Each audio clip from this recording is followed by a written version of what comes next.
This week's video is part 2 of our built-in cabinet series. If you missed last week's video, go check out part 1 where we built all of our cabinet boxes. But on this week's video, we're going to be making all of our doors, drawers, and shelves. So without further ado, let's get into the video. We're going to start where we left off on part 1 in the series, the drawers.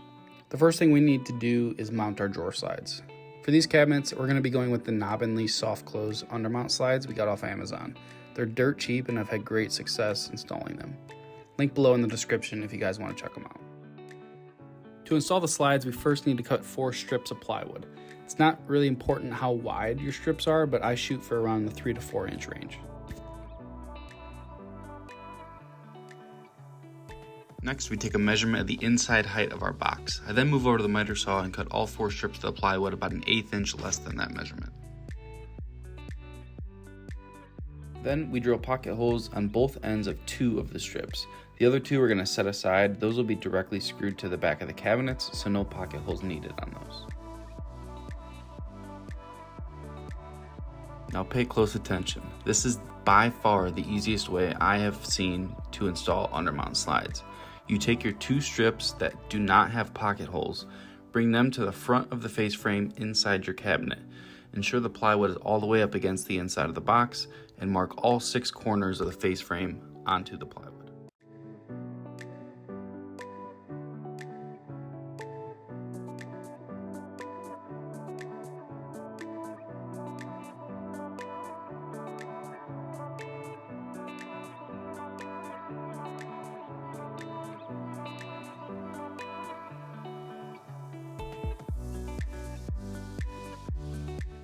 Using those 2 strips that we just drilled pocket holes into, we turn them inside our cabinet box, aligning them to be flush with the inside of our face frame, and screw them into place.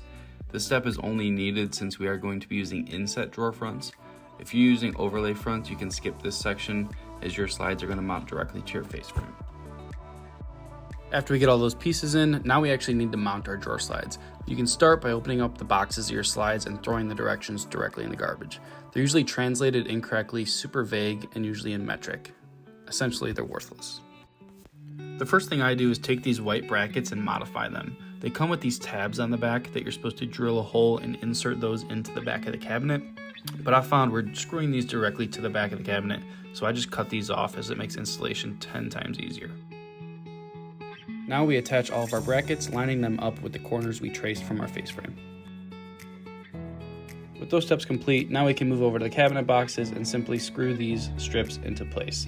We just need to make sure that they are pushed all the way up against each side of the cabinet boxes to ensure our brackets perfectly align with our face frames.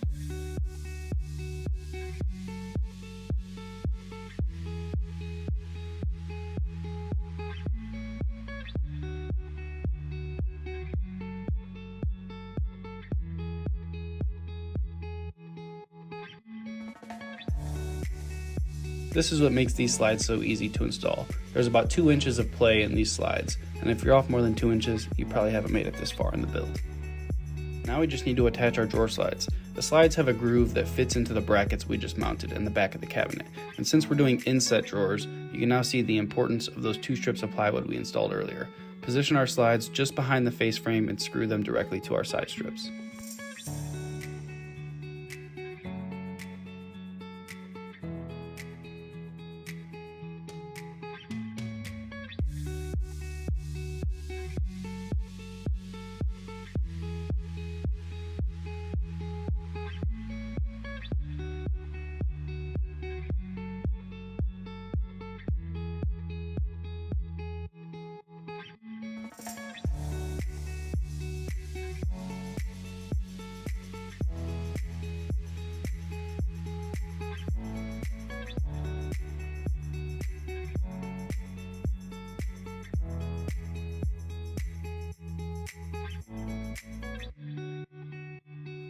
With our drawer slides installed, we can now determine the dimensions that our drawers will be. To start, we rip pieces of plywood the height of our drawer boxes.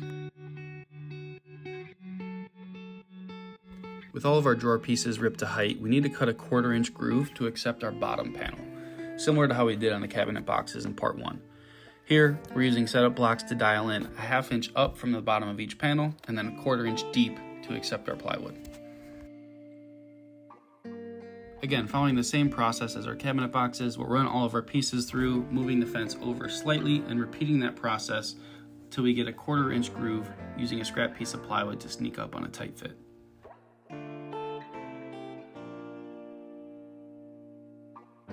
Now that that's complete, our boxes are ready to be assembled. I always pre-sand our panels prior to assembly as it's far easier to take care of this step now.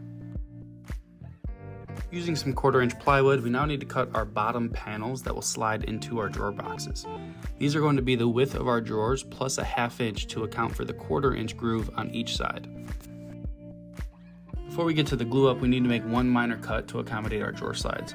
We'll set aside 3 panels that will be the drawer backs and notch out both corners as marked out here with a jigsaw.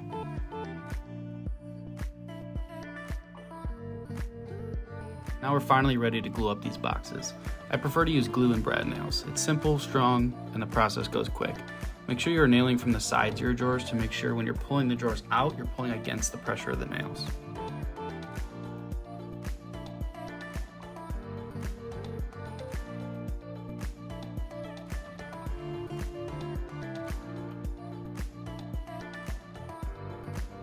With the glue dried, we can now complete the final step of installing these drawers by screwing these clips into both of the front corners. These are what our drawer slides are going to lock into, keeping our drawers in place. With those installed, we can now bring our drawers over to our cabinets to install them. I like to pull the slides out and rest the box on top of them, and then click each of our drawer slides into the clips we just installed.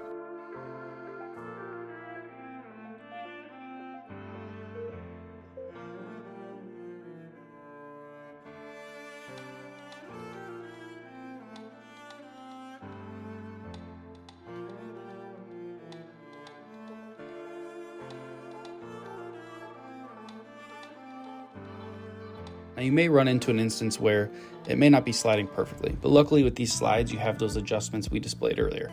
Adjust as necessary until all the drawers are installed and gliding as expected.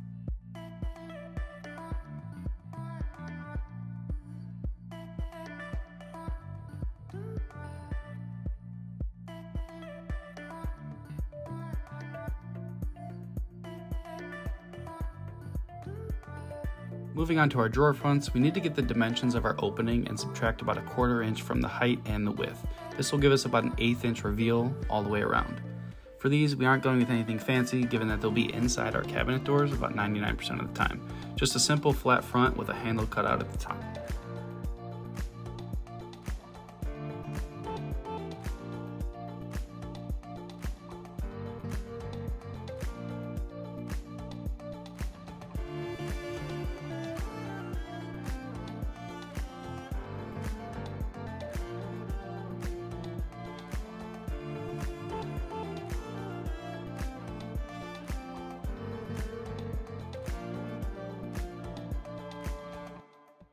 With the drawer fronts out of the way, we can now move on to the shelves. These are simply rectangles cut out of our remaining 3/4 inch plywood.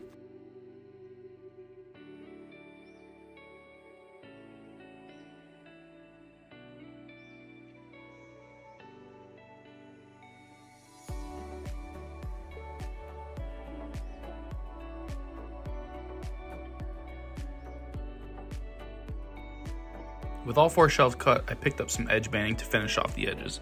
This is going to give us the appearance of solid pieces of wood. To apply it, we simply iron it on and trim off the excess with a utility knife.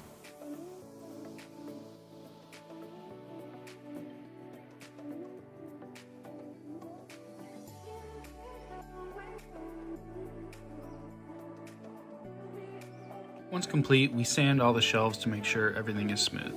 To give these shelves some added durability, I went ahead and brushed on 3 coats of water-based poly and set them aside to dry.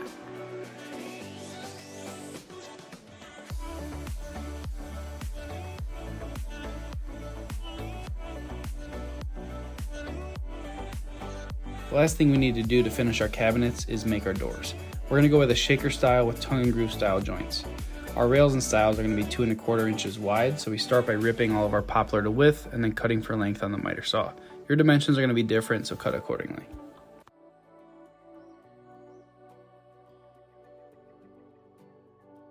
There's multiple ways to cut these kind of joints. You could use a router, but I much prefer the table saw. Again, using setup blocks, we get our table saw set up in order to get a 1/2 inch long tongue and set our blade height to a 1/4 inch in order to get a 1/4 inch wide tongue once we cut both sides. It's a little bit confusing, but it'll make more sense in a minute. Grabbing all of our pre-cut pieces, we use the miter gauge to run each piece through, starting all the way up against the fence, taking multiple passes and working away from the fence with each pass. We do this 4 times per rail in order to cut our tongues on each side. Once all of our tongues are cut, we now need to cut our 1/4 inch grooves to accept our panels.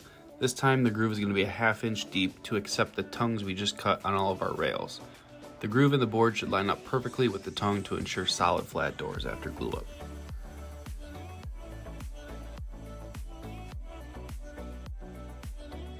With all of our door parts complete, we just need to cut our plywood panels that are going to slide into our doors. Here I'm using 1/4 inch Baltic birch as I had a lot of it left over from building the cabinet boxes, but in hindsight I would definitely use 1/4 inch MDF as it will paint a lot better. Now it's time to glue all the doors in place. Off camera I went ahead and marked out where we want all our rails to line up. Simply add glue, put our rails into place, and then slide in our 1/4 inch panels.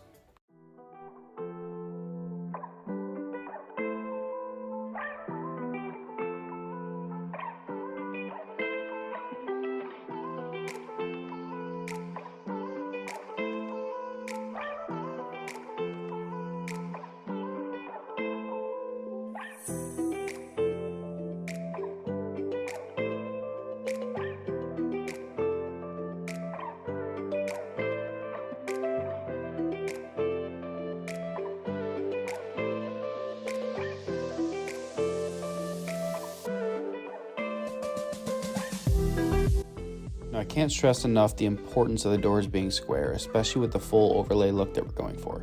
If any of our pieces aren't square, it's going to jump out at you in the finished piece. So make sure you're double checking here because this is your last chance to correct it.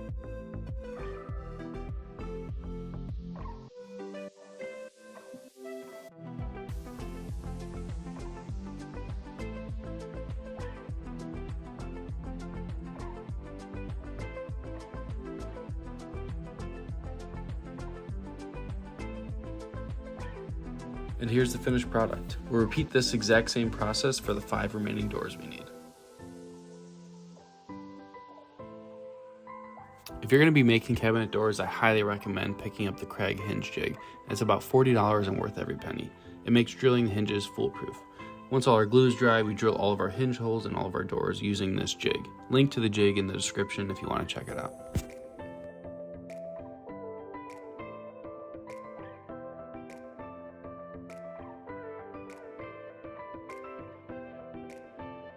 The final step to get these doors ready for paint is to give them a quick sanding, making sure all of our joints are flush and everything else is smooth.